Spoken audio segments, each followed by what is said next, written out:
Lorsque vous aurez terminé votre site internet, donc créer vos pages, créer vos menus, créer des en-têtes, créer des pieds de page, etc., que tout fonctionne bien, moi ce que je vous conseille, c'est de laisser 1 ou 2 petits jours pour bien réfléchir sur ce que vous avez fait. Après cela, il faut absolument retourner dans chaque page, une fois que vous avez bien contrôlé tous les contenus et tout, aussi contrôler l'orthographe évidemment.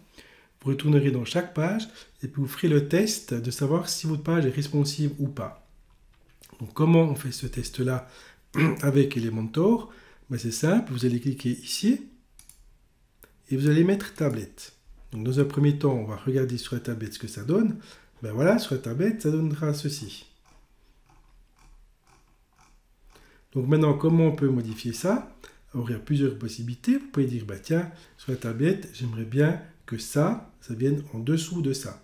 Ou que ça vienne avant. Alors, si je regarde maintenant ma section, donc ici, je vais prendre mon outil pour choper ma section, voilà, et que je fais modifier la section. Qu'est-ce que j'ai dans ma section? Au niveau de avancé, j'ai responsive. Puis dans responsive, j'ai quoi? J'ai plusieurs paramètres. Un des paramètres importants, c'est inverser les colonnes pour la tablette. Donc si je mets oui, ça va m'inverser les 2 colonnes. Donc suivant ce que vous voulez plutôt préférer lire en premier, vous pouvez inverser les colonnes pour les tablettes. Je vous montre la même chose pour smartphone. Ce sera encore plus lisible. Pour smartphone, évidemment, j'ai ça. Et ensuite le formulaire. Si maintenant j'aimerais d'abord le formulaire, je vais inverser pour smartphone et j'aurai d'abord mon formulaire, suivi de ça. Donc ça, c'est une petite option fort sympathique qui vous permet de tuner votre page comme vous voulez pour les tablettes ou autres. Retournons dans le mode tablette. Ici, ce mode tablette, moi ça ne me plaît pas, c'est beaucoup trop étriqué sur ma tablette. J'aimerais bien que ça fasse 100%. Donc je vais prendre ma colonne et je vais mettre simplement ici, largeur 100%. Je vais prendre cette colonne-là et je vais mettre aussi largeur 100%. On voit bien qu'ici, on est dans le mode tablette. Donc pour le mode tablette, voilà comment ça va donner. Maintenant, évidemment, j'ai ça qui va toucher mon logo. Donc je pourrais dire, je peux sélectionner cet élément-là, aller dans le mode avancé, aller dans le mode responsive et dire, ça, pour les tablettes, je le masque. Donc il n'apparaîtra pas pour les tablettes. Donc ça peut être aussi important, de pouvoir masquer certains éléments qui n'auraient pas leur place sur les tablettes, par exemple, ou masquer sur les mobiles également. Donc voilà, ça je pourrais le masquer, je pourrais également le masquer sur les ordinateurs. Donc pour chaque élément, vous pouvez le masquer ou pas pour les différents périphériques qui vont lire votre site internet.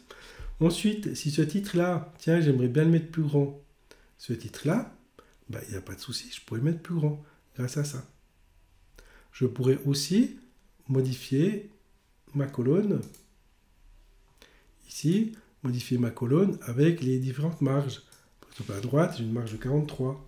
Je pourrais l'enlever et j'aurai une marge beaucoup plus grande parce que 43, ça correspond quand même à 43%. C'est pas pixel, là on était sur des pourcents. Donc voilà, je pourrais faire ça. Et ça, c'est valable que pour les tablettes. Si je reviens en mode PC, on voit que mon PC n'a pas bougé. Donc voilà, vous devez vraiment reprendre toutes vos pages et faire en sorte que ce soit compatible. Là, la même chose. Là, je pourrais mettre en mode avancé, mettre des pourcentages cette fois au niveau de cet élément-là et mettre des pourcentages à gauche, par exemple mettre 20, et puis 20 à gauche et à droite. Voilà, comme ça, j'aurai mon formulaire plutôt comme ça. Et si je veux mettre en haut, je pourrais mettre 30, c'est peut-être un peu beaucoup. Je pourrais mettre 15 ici. Après, notre bouton il va être complètement noyé là. Donc ici en bas, je pourrais mettre 40, c'est un peu trop. 30, ça me donne pas mal. Ouais, ça peut aller. Donc voilà, il faudra vraiment tuner toutes vos pages. Donc vous faire toutes vos pages. Ici, la même chose. On voit que ça ne fonctionne pas. Donc ici, qu'est-ce qu'on va faire? Cette colonne-là, à la place de faire 25%, elle fera 50. Celle-là, elle fera 50. Celle-là, elle fera 50. Et celle-là, elle fera aussi 50. Donc voilà, l'affichage. Ici, c'est bon. Les tarifs, là, ça joue tout juste.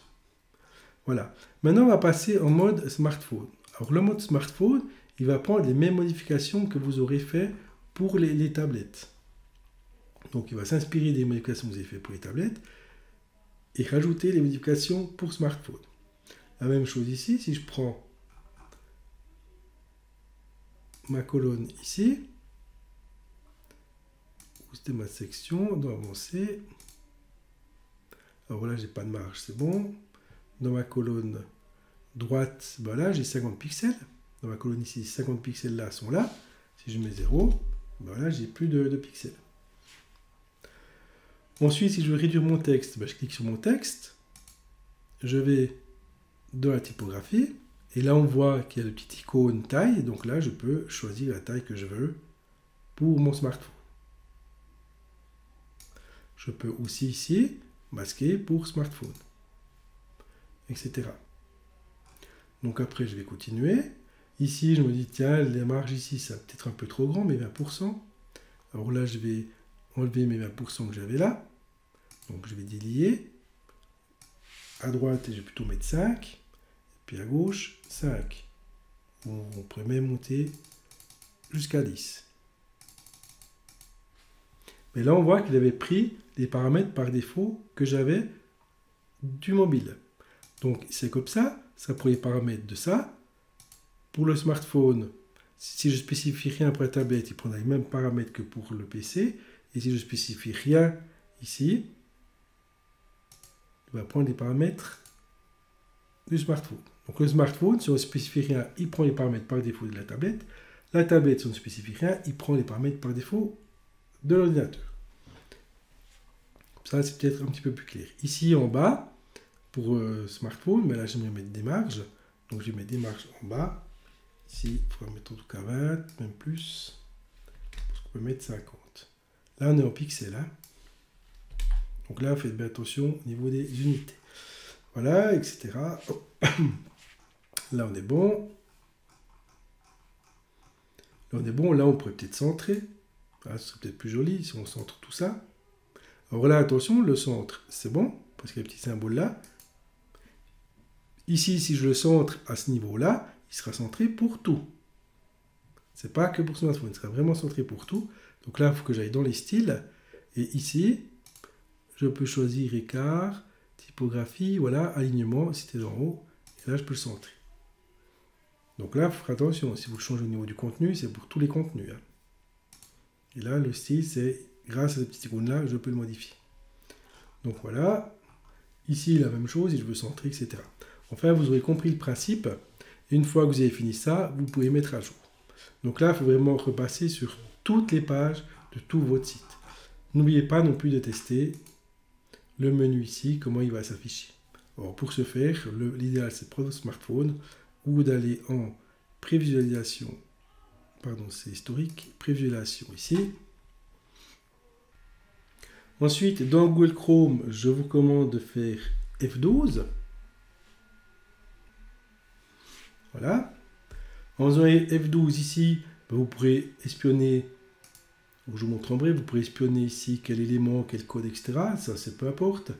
Vous pourrez aussi voir au niveau network le taux de chargement, la vitesse de chargement de votre page. C'est pas ça qui nous intéresse.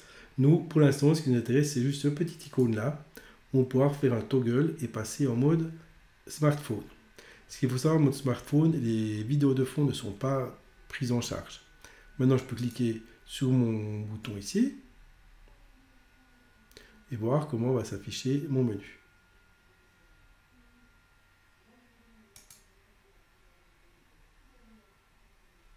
Voilà, donc mon menu s'affiche comme ça, etc.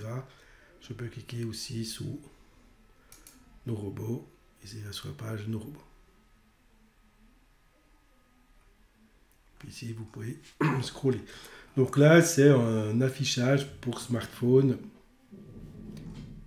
qui est assez fidèle, mais l'idéal, c'est quand même de tester avec votre smartphone.